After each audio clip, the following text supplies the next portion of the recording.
여러분 안녕하십니까? 반갑습니다. 네, 오늘은 성도에 관해서 말씀을 드려보려고 생각합니다. 먼저 성도를 말씀드리기 전에 교인에 대해서 좀 말씀을 드려보죠. 기독교인이라고 하는 말은 땅에서 만들어진 말입니다. 무슨 말인가 하면 바울과 바나바가 안디옥에서 1년 동안 말씀 운동을 했습니다.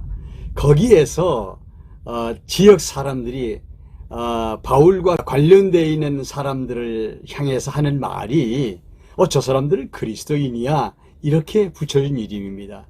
이 그리스도라고 하는 이름은 우리 한문 표현으로 하면 기독이라는 이름이고, 그래서 그리스도인, 즉 기독인, 기독교인, 이런 의미를 가지고 있는 거죠.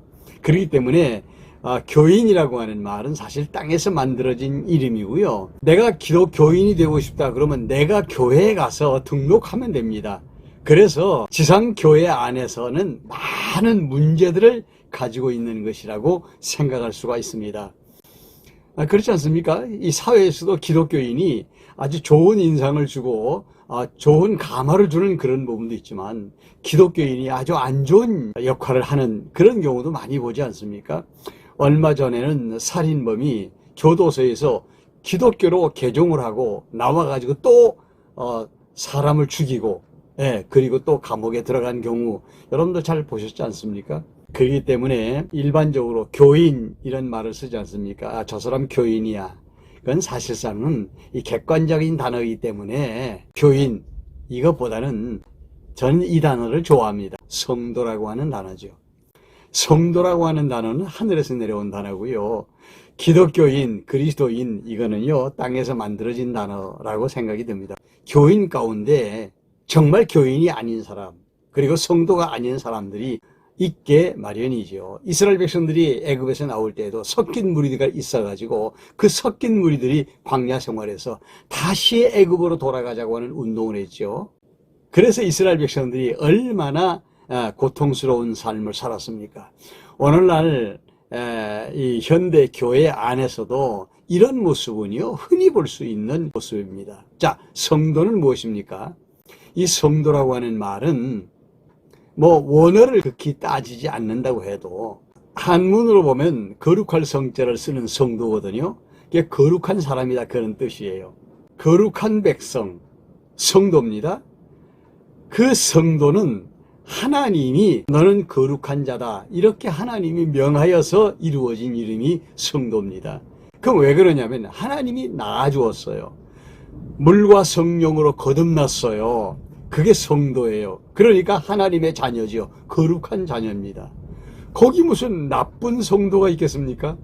성도는 모두 다 거룩한 사람들인데요. 성령으로 거듭났어요. 다시 말하면 중생했어요. 그래서 하나님의 자녀가 됐어요. 당신의 자녀들을 향하여 너는 거룩한 내 자식이다 라고 명했어요. 그래서 붙여진 이름이 성도라는 이름이죠. 여러분 어떻게 생각하십니까? 나쁜 성도가 있고 좋은 성도가 있습니까? 그런 거 없습니다. 성도는 모두 다 하나님이 기뻐하시는 좋은 성도요, 거룩한 성도일 뿐이죠. 그럼 우리가 이거 이해를 잘 해야 됩니다. 성도라고 불려지는 사람 가운데 나쁜 놈도 있던데요 라고 말할 수가 있는 거죠. 교회 안에도요 성도라고 일컬어지고, 다시 말씀드리면 거듭나고 중생해서 예수 그리스도를 구주로 믿는 하나님의 자녀들 가운데에는요 못나고 부족하고 실수해서 잘못하고 죄 짓는 그런 사람도 많이 있어요. 그러면요 이 사람들 우리가 어떻게 생각해야 되죠? 사실은 하나님이 보실 때는 엄격하게 보시면 거듭난 사람만 하나님의 자녀일 뿐입니다. 그러니까 거듭난 하나님의 자녀들 가운데에서도요 못난 이들이 있어요. 그 못난 이들에 대한 문제를 좀 생각을 해보려고 해요. 무슨 이야기인가 하면은 가정과 같아요. 교회는. 그래, 가정에 보면 옛날에는 아이들을 낳는데 7, 8씩 보통 낳았어요. 저도 5남매로 자랐거든요. 요즘에 인구 감소 문제가 지금 세계적인 문제예요. 국가적인 문제인데 우리 한국도 지금 굉장히 이 문제 심각합니다. 그런데 많이 낳으라고 하죠. 그 많이 낳으면 어떻게 키우죠? 제가 어린 시절에 10명 낳고 심지어는 12명을 낳아서 키우는 그런 가정도 봐요. 근데요, 잘 키웁니다. 어떻게 키우는지 아십니까? 맨 위에 언니가요, 집에 어머니가 있는데 또 다른 엄마가 되는 거예요. 밑에 동생들을 키우는 거예요. 그렇게 어렵지 않게 성장하는 모습을 봅니다. 만약의 경우에 그 맨 막내, 지금 똥오줌 가리지 못하는 그 막내를 잘 보라고 엄마가 이야기를 해놓고 외출을 나갔다가 돌아왔는데 그 아이가 똥을 싸고 오줌을 싸서 뭉개고 그것을 또 입에다 넣고 먹고 막 난리를 치고 있습니다. 그 모습을 봤을 때요, 엄마는요 제일 위에 언니를 혼냅니다. 똥 싸고 오줌 싼 그 막내 동생을, 어린 동생을 야단치는 게 아니라 위에 언니들이 혼이 납니다. 네, 그거 왜 그렇습니까? 교회는 가정과 같아요. 교회에서 말썽 부리고 똥 오줌 싸고 뭉기고 하는 그런 교인들이 있어요. 그것을 어떻게 봐야 되느냐? 그걸 나쁘다고 비판하는 거, 이건 옳은 일 아니에요. 이미 성장한 위에 언니들이요, 그거 다 받아서 감당을 해야 되는 것이요. 이게 교회인 거예요. 하나님을 아버지라고 부르고 어머니 같은 성령님을 모시고 사는 교회 생활하는 성도들이요, 어린 신자, 부족한 신자들을 이제 감당할 수 있어야 이게 참 교회의 모습인 거죠. 비판한다? 비판은 누가 받아야 돼요? 그 어린 신자를 감당하지 못하는, 위에 성장했다고 하는 오래된 신자들이 받아야 될 책망이고 감당해야 될 부분이라고 보시면 틀림없습니다. 우리 집에 키우던 개를 제가 감당을 할 수가 없어서 요한의 집에 보냈거든요.